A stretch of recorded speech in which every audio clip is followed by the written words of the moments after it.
Welcome to our Thursday wellness event. So happy to see you. I see all of these smiling faces and friends. We're really excited today. I have the privilege of bringing in some amazing guests here. Today we're talking about protecting fisheries and honoring our Indigenous ways of life. We have our guests today are Dr. Jessica Black and Dr. Courtney Carothers. Courtney Carothers, my apologies. And we're really happy to have them here today.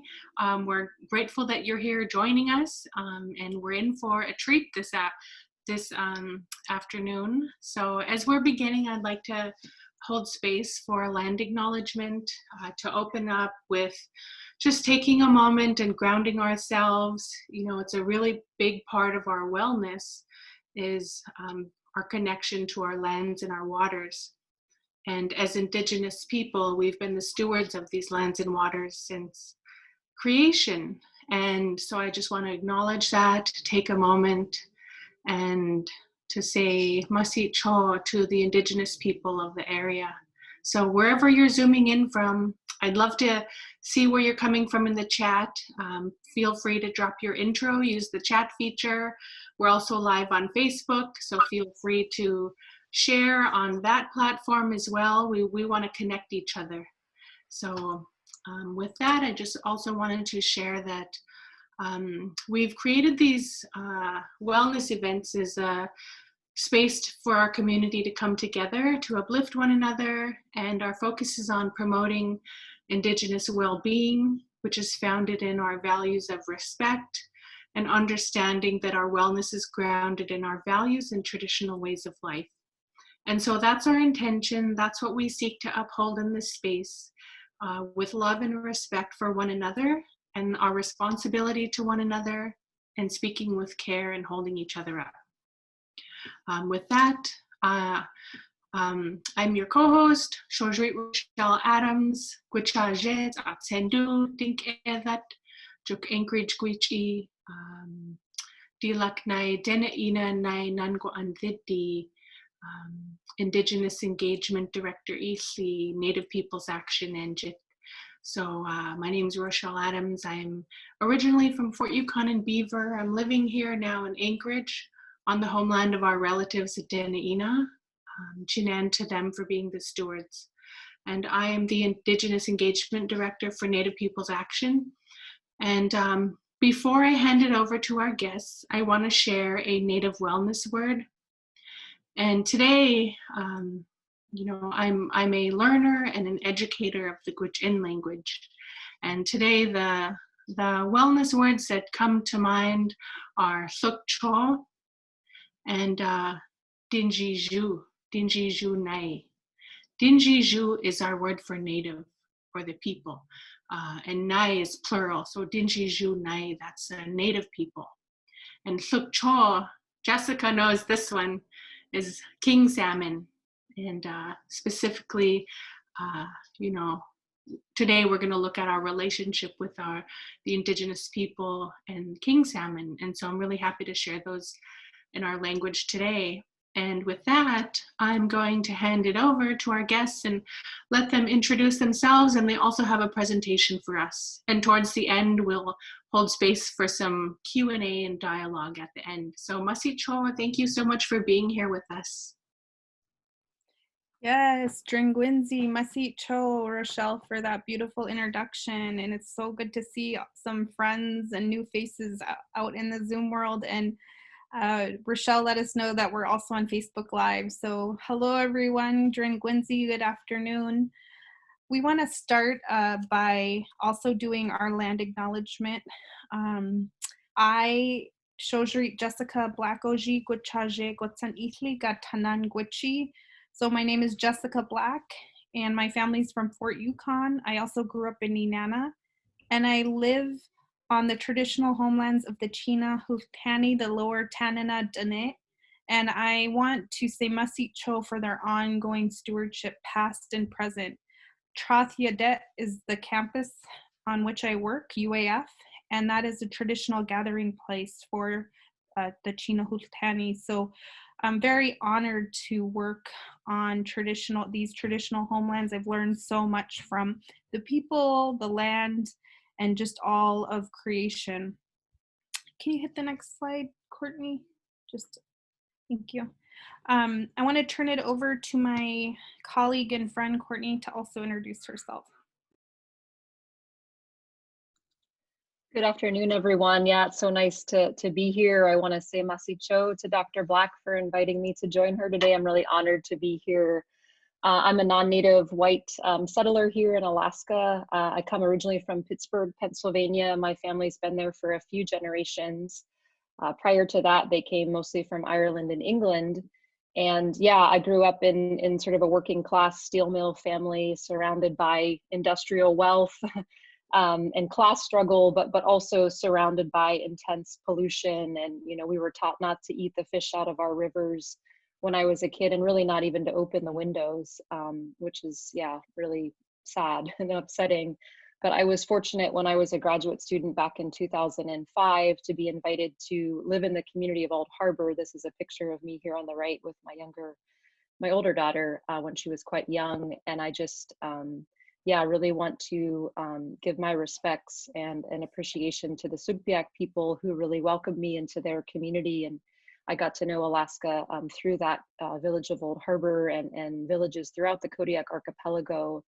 And I think that, yeah, really changed my life in many ways. And I carry that connection and deep gratitude with me. I moved back to Alaska after my Ph.D. in 2008.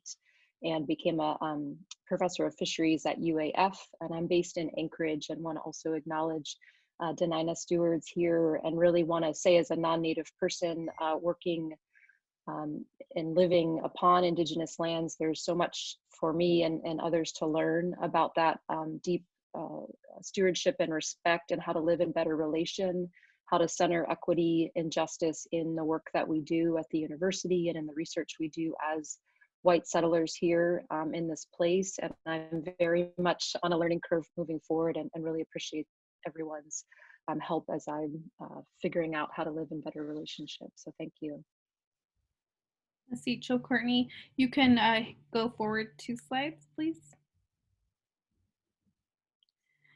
So we want to just start off by saying, as researchers, we recognize our positionality, and we come to this work in full recognition of the colonial harms of research and seek to really transform that, moving from extractive colonial research that has harmed Indigenous peoples and communities to engaging more in research as ceremony, as articulated by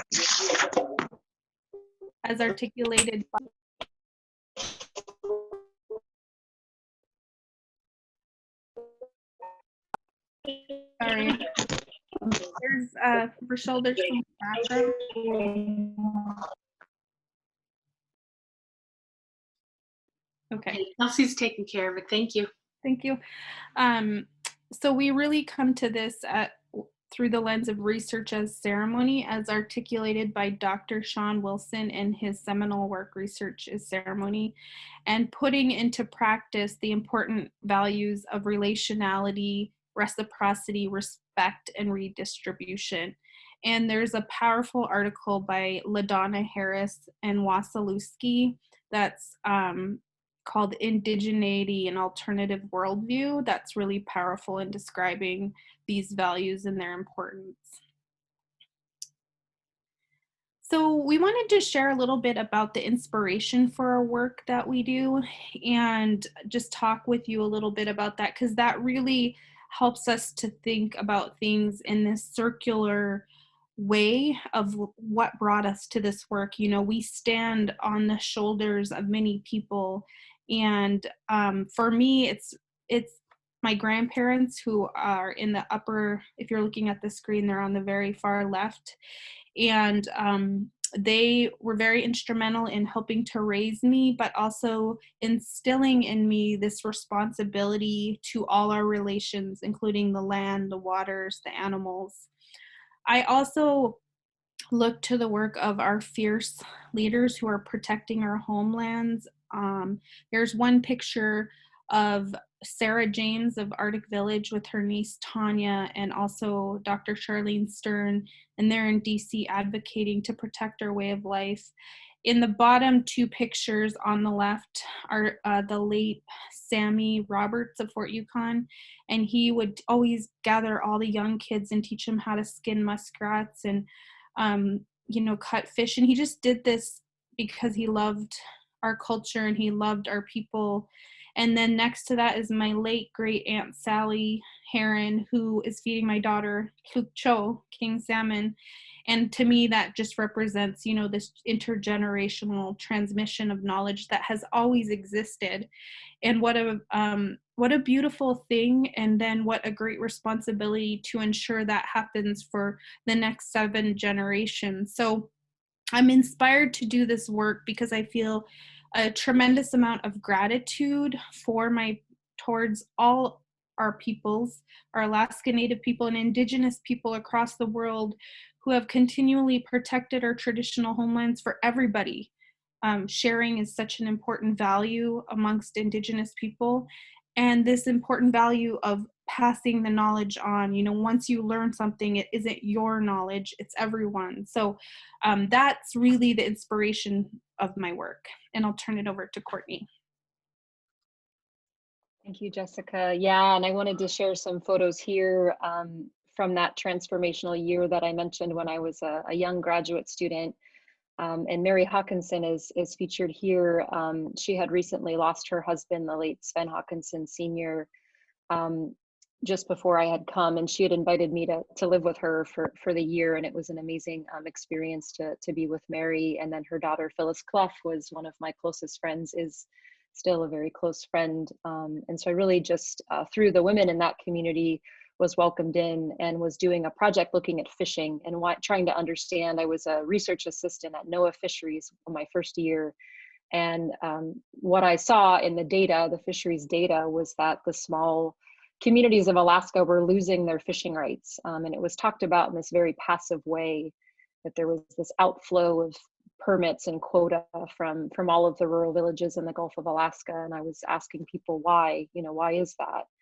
And they said, oh, well, it's the villages, I'll get into this a little bit more in the slideshow, but basically there wasn't any explanation. And so I wanted to understand from the perspective of local fishermen, of Indigenous fishermen in the Gulf of Alaska, why they were losing their fishing rights. And so it was through a long set of interviews, living in the community, talking with fishermen, the late Herman Skwortzoff here of Yuzinki, with the Amiguk octopus here, the elder fishermen of the village of Yuzinki, Nikolai Kotelnikov in the middle, and Jimmy Skonberg, and then from Old Harbor, Harold Christensen on the right, filleting a halibut.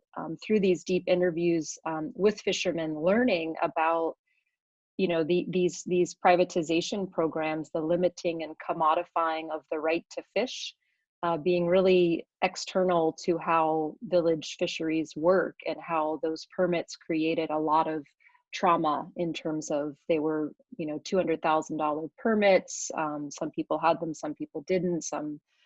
Anyway, a long story on that I'll share a little bit more about later. But I wanted to say, in terms of the inspiration from this work, was that year of being invited to participate in fishing ways of life, and understanding from, as an outsider, not of course understanding the depth of relationships and fishing livelihoods, but just getting a glimpse, and how absolutely invisible and unknown and erased all of those fishing connections were, in Seattle and NOAA Fisheries. There was absolutely no understanding of how Indigenous fisheries of Alaska work, and the ways in which these decisions have affected people's ability to continue their fishing ways of life. So I was inspired to really, dedicate my research and educational career to studying and trying to make shifts in the Western fishery science and management realm, because of these deep inequities that were being perpetuated, that were largely unacknowledged, and were seen as a deficit of Indigenous fishermen, not a deficit of the programs and the lack of awareness that Western scientists and managers have. So I wanted to, give my deep gratitude to community members that welcomed me like family into their communities, and the fishermen that sat with me to help me put this story together, to try to tell that story of the loss of fishing rights because of privatization.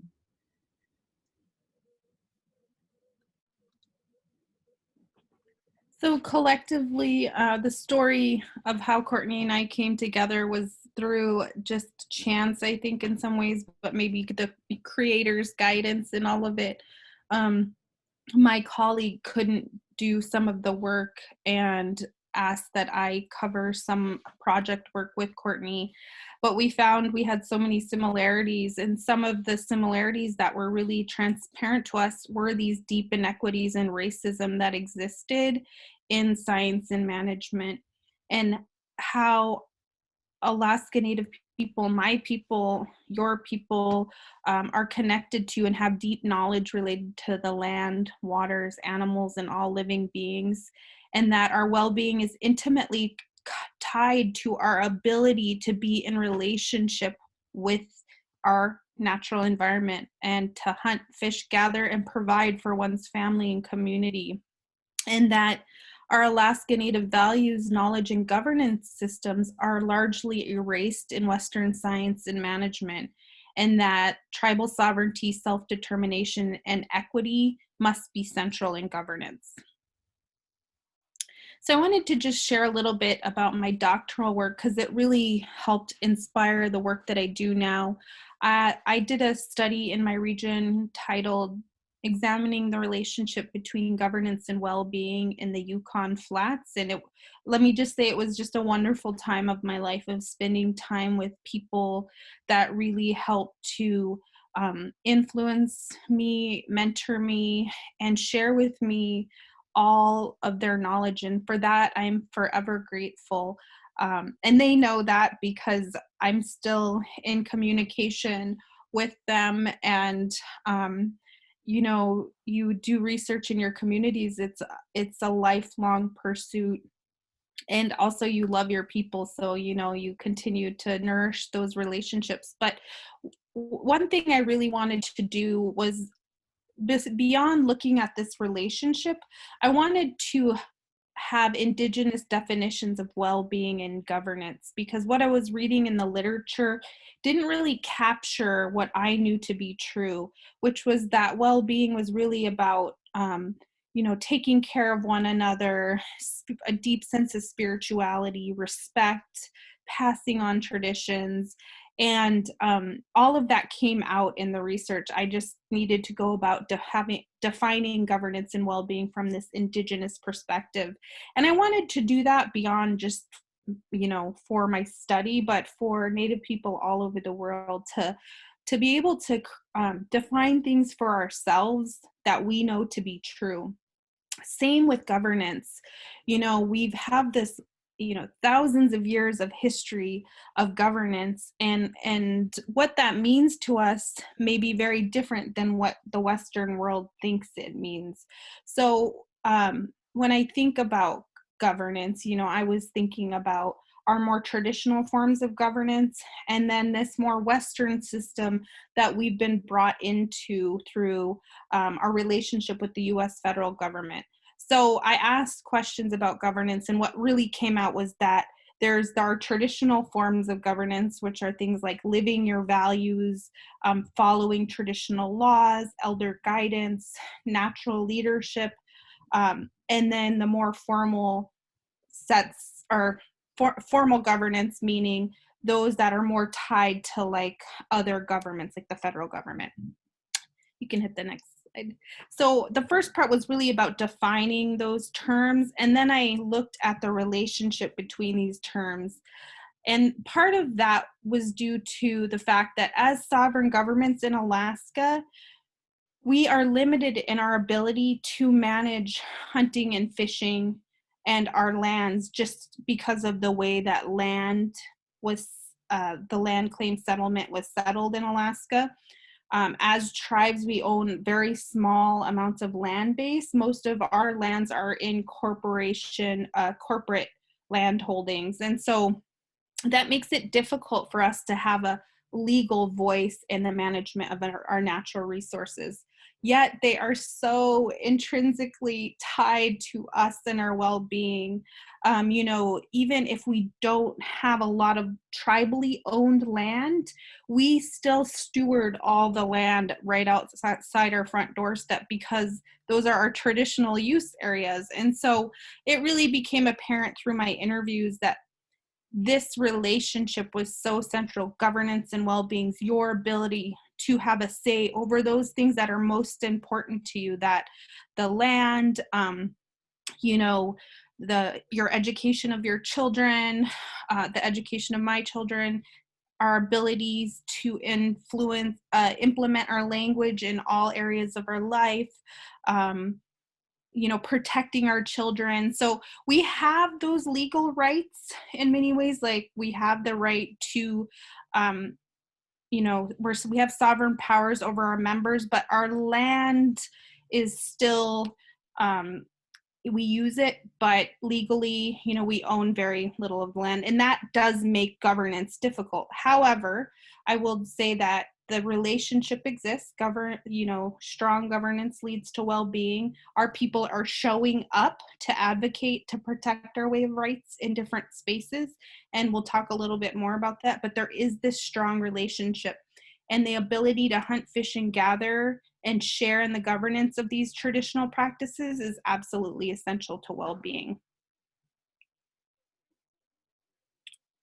So here's just a couple quotes. I won't read them all, but one thing that really was so special to me was just the time I spent with my people and just getting to be on the land with them. And so much of this relationship was, you know, just how you live your life more than what you say, right? But really the ability to hunt, fish, and gather is very essential to well-being. And I remember one person talking to me and telling me, you know, we've been through so much as Native people. Like we had so much of our land taken. We're taken away to boarding schools, and our language was taken. So much of our spirituality was fractured through the process of colonization. And this is what we have left, is our connection to land and place. And we cannot lose that, because it's also going to help us reawaken those other things. And I just remember sitting there, and it just, you know, I knew these things in my heart, but to hear them from others was just so powerful for me. You can hit the next slide, Courtney. So I'm going to turn it over to Courtney, and we just both wanted to share a little bit about our dissertation work because it's really inspired our current work.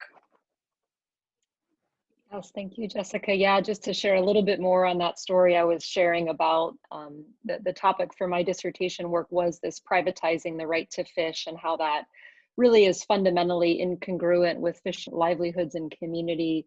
And it's a battle still being fought, you know, 20 years later. This is an image from my first year of graduate school in a fisheries economics class.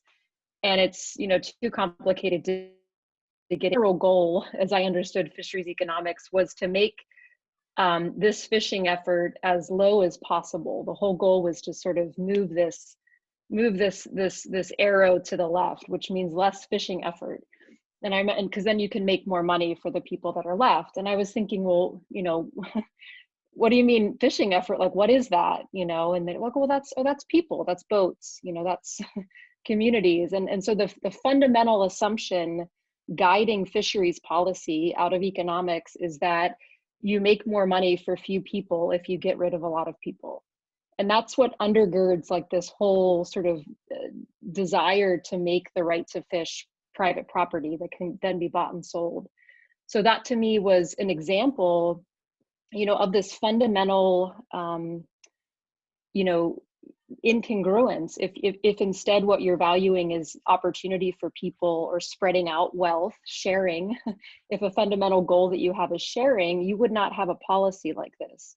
And so I use this example in my teaching to show this sort of veiled or unacknowledged racism and Eurocentrism, because the unquestioned goal here of, you know, capitalism and European ways of thinking about fish as money, your goal is very different if you have that way of that worldview. If you're a Sugpiaq fisherman in the village of Old Harbor, your goal may be, making some money for the winter and having kind of a livelihood based on fishing where you're able to make some money, but mostly you're living a subsistence, a traditional way of life. So these policies that create benefits for some people, white European descendants, and marginalize Indigenous people, I think that's an example of racism, of institutionalized racism built into the actual policies that are perpetuated.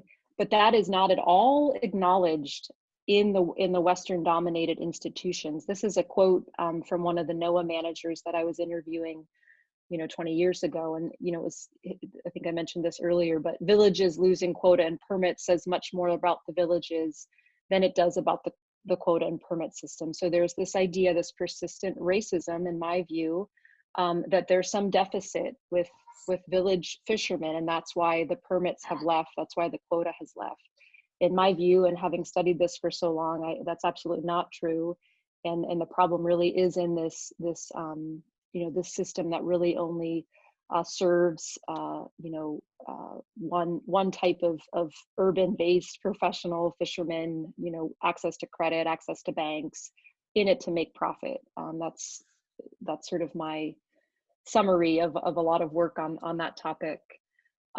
So this really, I think, brought Jessica and I, her studies of governance and wellness, my studies of these dominant discourses and policies and fisheries together to think about what's needed is a pretty fundamental shift, a pretty big transformation in how we approach the research that we're doing and the sort of contribution that we're hoping to make to educational and policy shifts as well, really centering Indigenous worldview, Indigenous epistemologies, and decolonizing approaches. So recognizing the 14,000 year plus and ongoing stewardship that again is somewhat erased from the dominant system.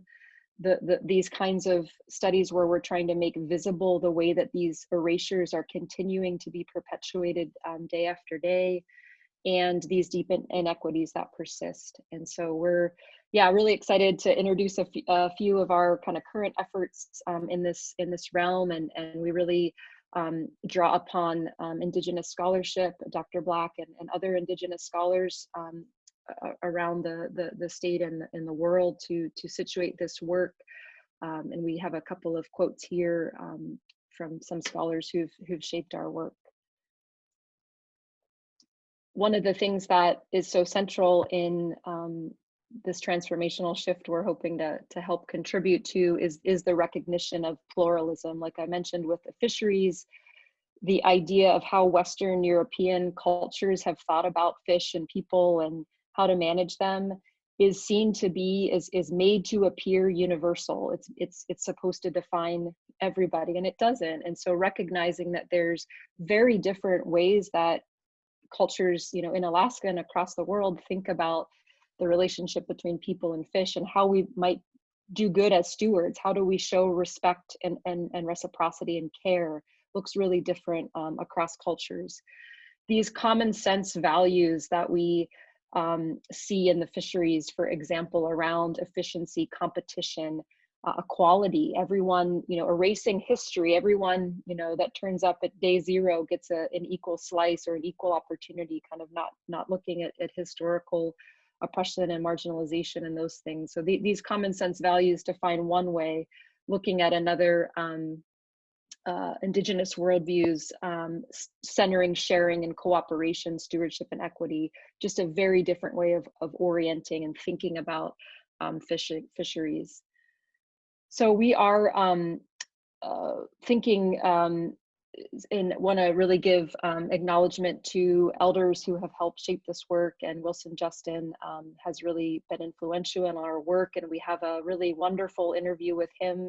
We have a clip here that we were going to play, but we want to maybe save that to make sure we have some time for questions. But Wilson was sharing here about how offensive, from his Ahtna worldview, common sense concepts in fisheries management are, like maximum sustainable yield. The idea that you're expecting fish to come back to you in advance in a maximum capacity violates all of the ways that Ahtna people would show respect for fish. And so it's a really powerful set of thoughts on that topic from Wilson. And we can share links to our website that will hopefully have all of these interviews posted there.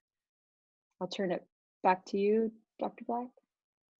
Yeah, so a lot of the context we're setting up here, and just the research that we've both done individually and then collectively together has really motivated our work. And also just the criminalization of our Indigenous ways of life, and the impacts on our people's well-being is really central.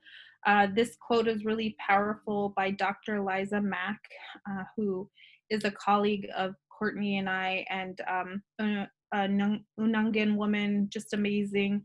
But she talks about the first time she remembers feeling criminalized. You can read the quote, but just that fear, basically, of doing something wrong when you're just living your way of life. It's just really powerful. Maybe give it a minute.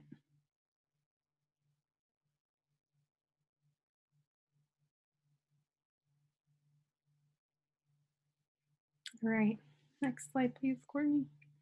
And so we've just been in the process of documenting and collecting the data around criminalization over, the past 15 years and 10, 15 years.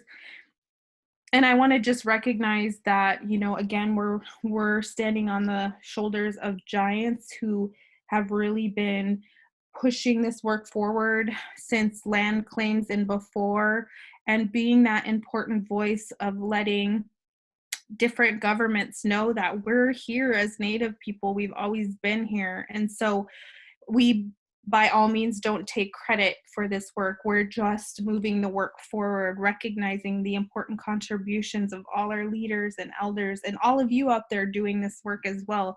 We're just trying to document as much as we can so that we have the information and it can be utilized by people. And we'll talk a little bit about that shortly.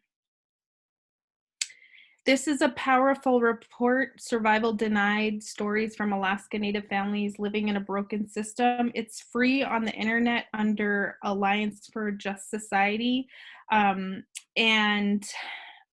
I wanted to thank the Council of Athabascan Tribal Governments, and specifically Carrie and Ben Stevens, who helped to draft this report and do a lot of the interviews in there. And then I also referenced an article written by Carrie and I called I Am a Criminal, Criminalization of Indigenous Fishing Practices.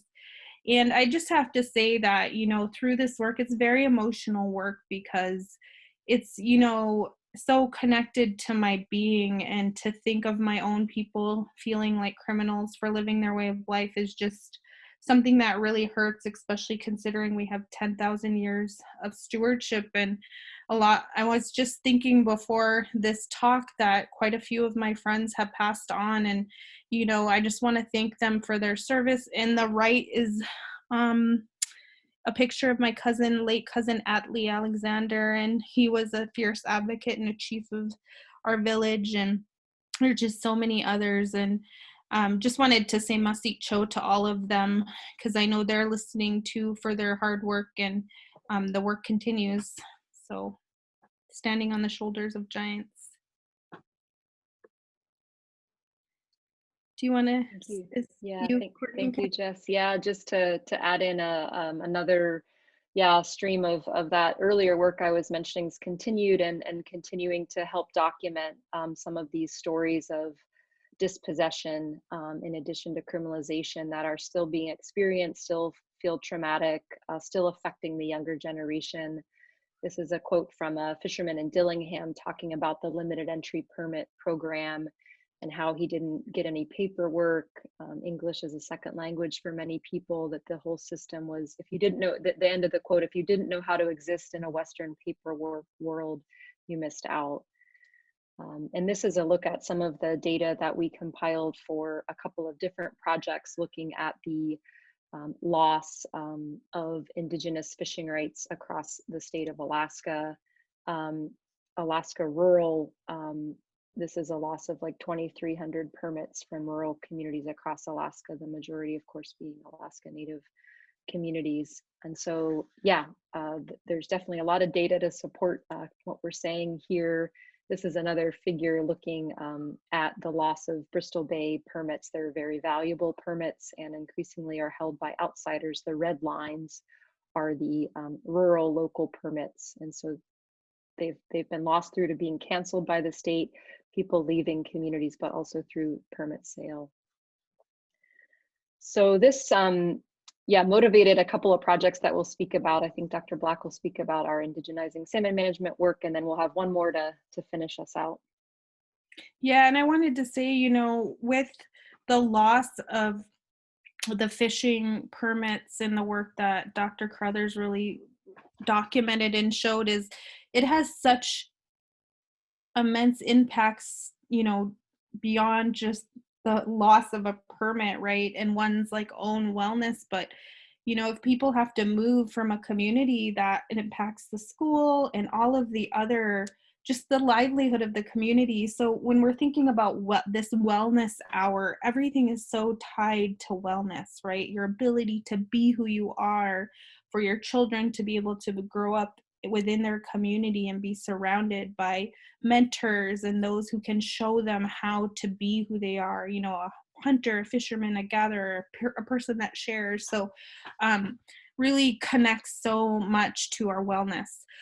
So what are we doing about it, right? We're gathering information, but we want to see change. And so the Indigenizing Salmon Science and Management Project, it grew out of funding from the Moore Foundation. That's where Courtney called me up and we became colleagues and friends.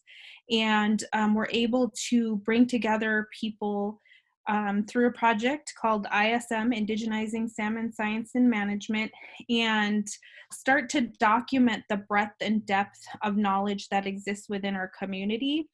And then we were able to apply for a National Science Foundation grant to continue the work, and I'll talk about it here in a minute. So we wanted to recognize some of our team.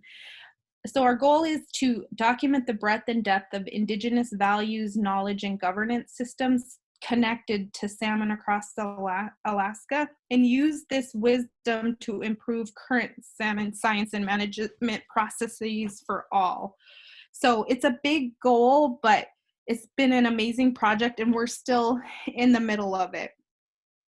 These are our guiding questions. So what are the Indigenous values, knowledge, management, and governance mechanisms that will improve the long-term sustainability and equity of Alaska salmon system for all? What do we learn about the strengths and weaknesses of the current system when we view it from this Indigenous lens? And how can Indigenous values, knowledge, and governance mechanisms be better included, or alternative management systems? So those are our guiding questions. And one thing we're really proud about is how we've gone about this work. As I mentioned at the very beginning of the presentation, we recognized our positionality as researchers, and we wanted to be very reflexive in our process, not be extractive scientists, you know, just taking data and leaving communities and not returning. So we made intentional choices, such as this being an Indigenous-led project. I'm the project PI. Courtney's the PI. We also have Dr. Rachel Donkersloot, Daniel Ringer, Brooke Woods, Jonathan Samuelson, Alexana Salmon, Carrie Stevens. We have a whole big team. And then we've partnered with different organizations throughout Alaska that are already doing this type of work. And so we're not trying to go out into their region and collect data. Instead, we are working with them to collect their own data with their own people. And they've provided us a lot of feedback on how to better ask questions. One of our partners said, you may consider doing, and our project advisors asked us to consider doing multi-generational interviews. So you have like a grandparent, a parent, and a grandchild, so that they can like talk amongst themselves as they're in the process of interviewing. We've done circle dialogues. We were trained by First Alaskans Institute, and so we do these racial equity dialogues so that we can bring people together. So that may not necessarily agree or think the same, but have these really important conversations about salmon management in Alaska. And then also cultural exchange and deep learning. Courtney and I had the opportunity to go out to Bethel and be hosted by Janessa Esquible and their local tribe and be out on the river. We hope to do more of that, but because of COVID, we're mindful of not traveling to the villages and risking them. So all of that's been put on hold now, but we've been really intentional about how we go about the process. And it's really been amazing. We have a lot of Indigenous students that are leading the work in their home region. And this is just one of the dialogues that we did at the SFAA conference in Portland, Oregon. And these are just participants from all over. And these are some of the key terms that came out as most salient in our dialogues and in our research so far. This is a picture of a multi-generational interview, and it was just a really awesome experience because some of the interns at ONC were able to help lead the interviews. So that again, we're not just, keeping our skills to ourselves, but we're also passing them on to our younger people to carry the work forward. So I'll turn it over to Courtney. Yeah, thank you. And thank you everyone for your attention so far. We just have a few more slides and hopefully we'll finish up in just a couple minutes for discussion. But we are really excited this year to be launching a new effort, the Mumpta, a Yupik and Sukpiak word, meaning we or all of us. And this is a NSF funded transformative project, a 5-year commitment to really help work on our College of Fisheries and Ocean Sciences at UAF and really in fisheries and ocean sciences across the whole state. So we are hoping to focus on some of these shifts that we're talking about by training the next generation of fishery scientists and managers. Hopefully, and I think we're just had an amazing set of applicant reviews, and we're very hopeful that our first cohort is likely to be all Indigenous students, and we're really excited and super honored about that. We are also trying to do work with our partners, state and federal and tribal partners, to be really taking this work outside of the university, trying to bring some of the transformative stuff that we're trying to do into agencies and really across across the whole state. So we're super excited about this work. And we are, standing up right now. Our first cohort of graduate students will start in the fall, this fall 2021, and we'll have 4 cohorts. So there'll be other opportunities if anyone is interested to apply for future years to be a fully funded graduate student at UAF studying Indigenous fisheries systems. We're excited to welcome you in. We're developing some new coursework. We're doing some really deep cultural exchange, retreat in community when it becomes safe again to do that, hosting elders in our classes on our campuses, mentoring our students, visiting Indigenous scholars, internship partnerships. We have a lot of things going on, a lot of moving parts. We really invite anyone who might be interested as a partner or participant to reach out. Demumpta.org is the website.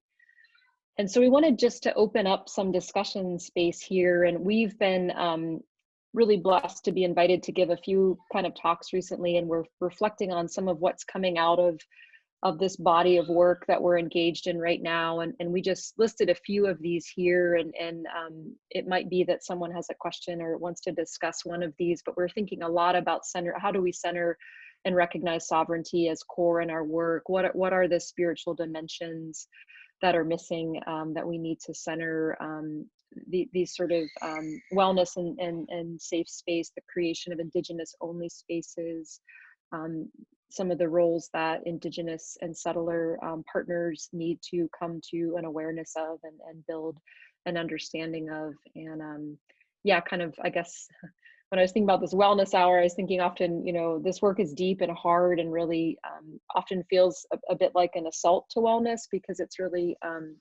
these things bring up a lot. And I'll just say we are seeing some really exciting bits of light and some very small changes that we've been making in our initiation of some of this work, yielding quite a lot, kind of opening up new possibilities. So we're really excited for the work, and really want to give a big shout out to our partners and funders across these couple of projects that we talked about. And we do have some references here. We'd be happy to share this PowerPoint with for the website or however else to best get it out. And yeah, I think I'll stop sharing and we can turn it back to you, Rochelle. Maybe? Wow. Masi cho, my wheels are spinning. I'm just there. That's a lot. That's so much to think about. And I want to say Masi cho to you for doing this work. This is amazing. I'm sure many others are feeling the same. I mean, that's very inspirational. I understand that it is really heavy lifting, that you're doing, but it's such a part of our wellness, to be able to self-govern in and, tap into our traditional knowledge. We have been stewards of this land since creation. We have those stories that go back, and we've lived alongside our sukcho for so long. So I want to open it up and just allow folks a moment to chime in if they wanted to share anything. There was so many great points here, and I'm just, I know I'm feeling very inspired. And if anyone has any questions, feel free to jump in, or you can text them in the chat, and I'd be happy to help ask those for you. And we have the Facebook Live going too, so Kelsey and Eden can check those for any questions that may come in. But yeah, I saw some chat happening while you were speaking, and it just seems very inspirational. And so thanks for sharing those links too.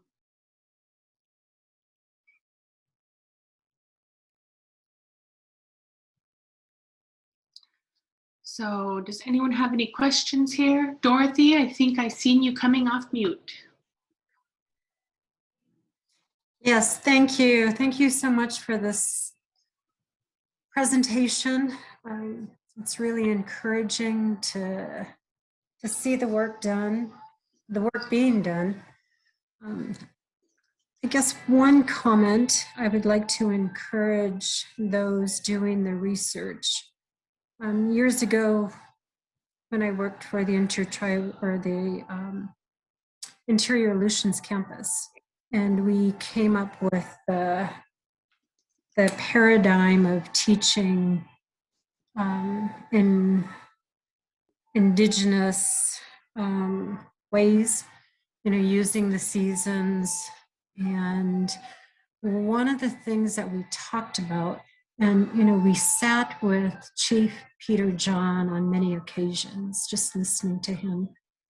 And one of the things that we talked about was,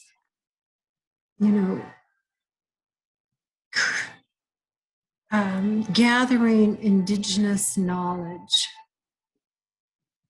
And then it was like something that the state Fish and Game was doing as well. And I think the university as well, in some ways. We would, gather the Indigenous knowledge, and then we would put it through a Western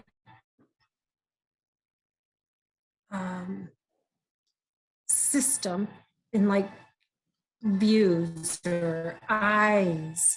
It was like we put it through this Western lens, and then we recreated, kind of, if you get what I mean. It was like we took the Indigenous knowledge, put it through this Western system, and then came out on the other side, looking at it in a different way.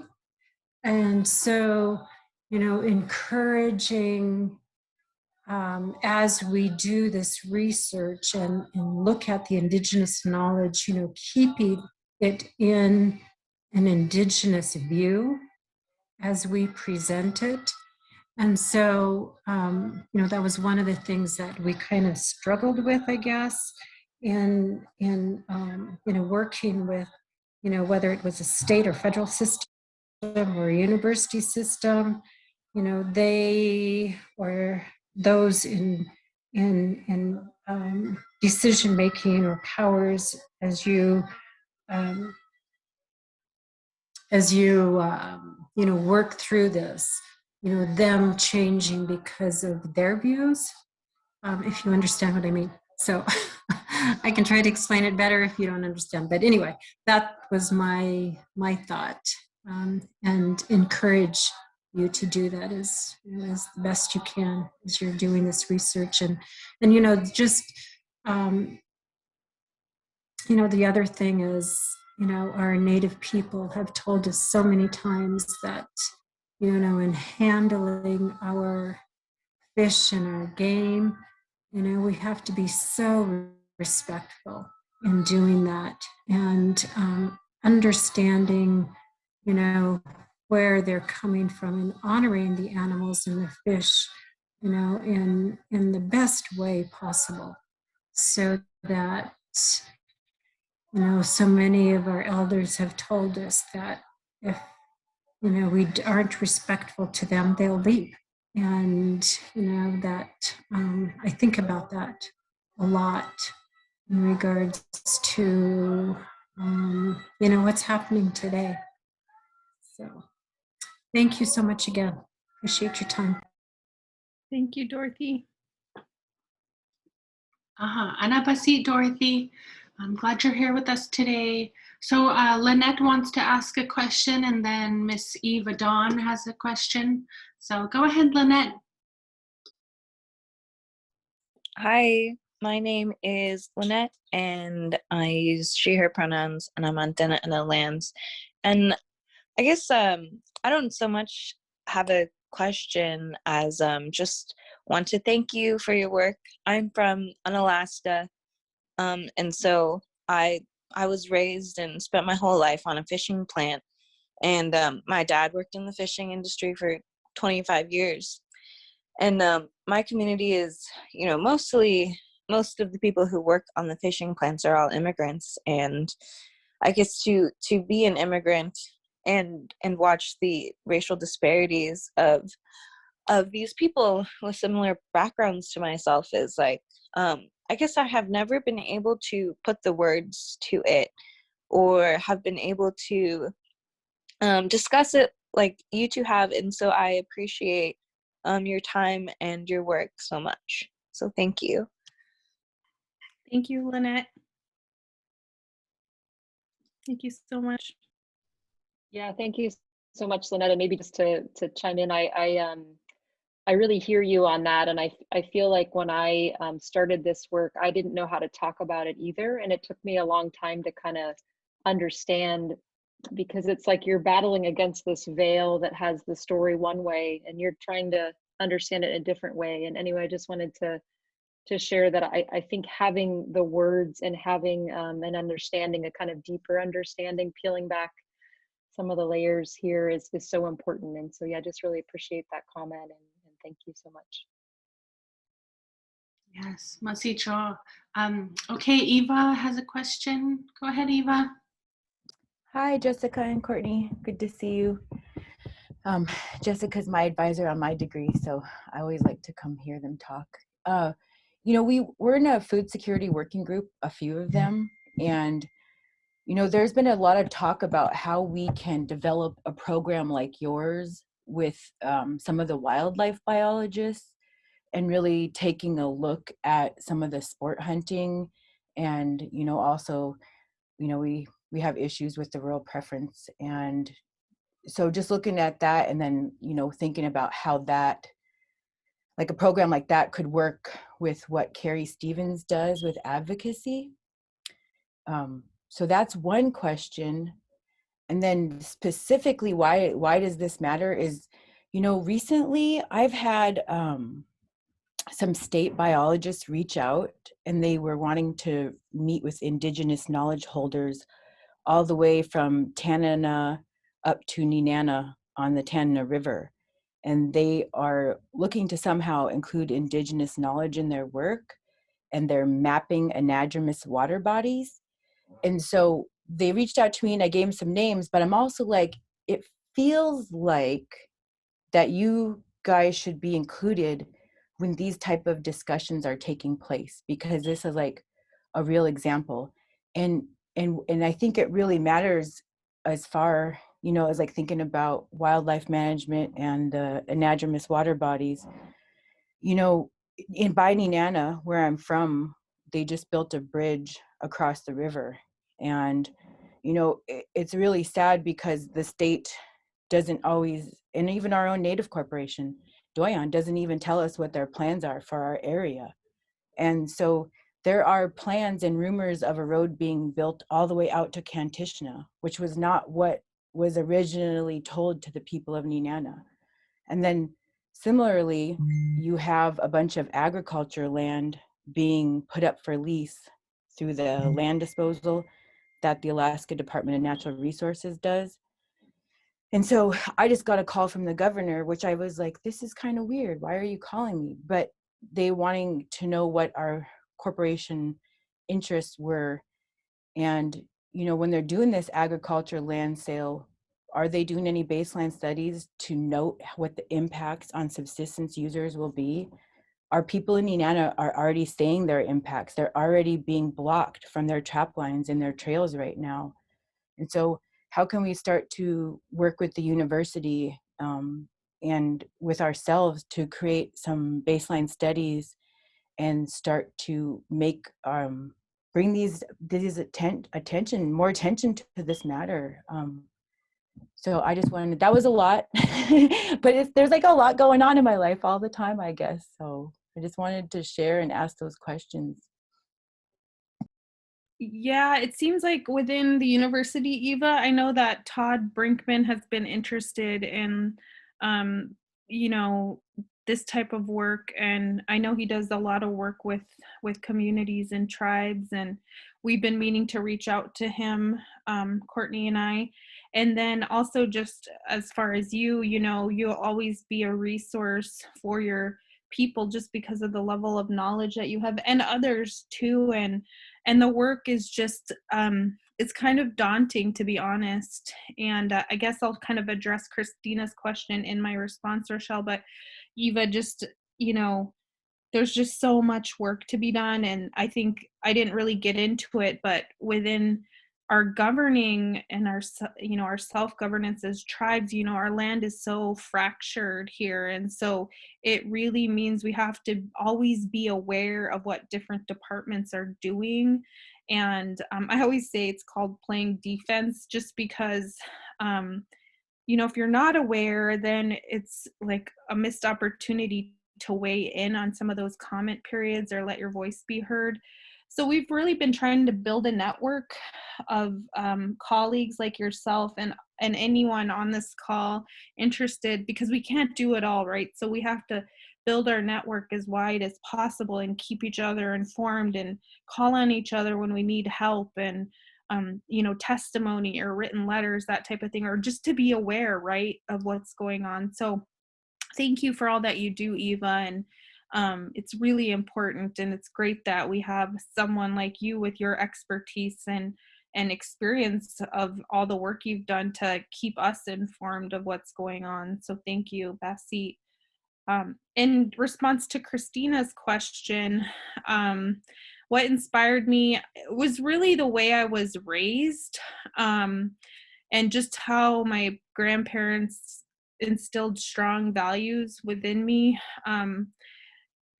You know, it was so many conversations around the campfire, and, you know, 50 below nights in Fort Yukon, and just listening to them talk to us. And yeah, and just the relationship I felt to fish, to be honest. There's a lot of stories like about Salmon Girl and other stories about the interconnectedness between people in salmon, or people in caribou, or people in, you know, whatever it is that you feel connected to. But for us along Yukon, it's Hukcho and Dinjik and Vatsai, and we have stories that Rochelle mentioned that go back to creation, that really, we are salmon is us. What happens to them is a reflection of of our lives. So it's a lot of that upbringing and the history and the stories. And as far as younger people, I think one of the best things we can do is give them the experience to be on the land. I know in my community, not all young people get to do that because maybe they're from families that don't have a boat or they don't have the means. So, and one thing that is really important to do is to take them with you if you can and give them that experience. Our culture camps are a great way. So because it's something that you really feel with your heart. And so that's one thing I try to encourage. If you have any extra means, take 1 or 2 kids with you and give them that experience. So, and I actually, Rochelle, I'll probably have to go soon because I have a committee meeting today. So, but thank you everyone for listening. It's been really wonderful to spend time with you all.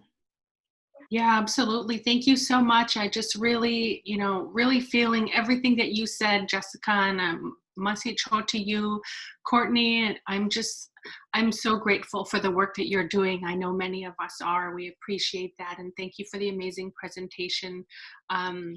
And with that, I know you have to jump off. I just wanted to share that remember, we're all in community. I even if we're social distancing, I see all of your names here. I see all of you that are here, and I'm just really grateful that you're here with us today. And remember that we do have each other. We have this amazing community of folks, many of us doing this work.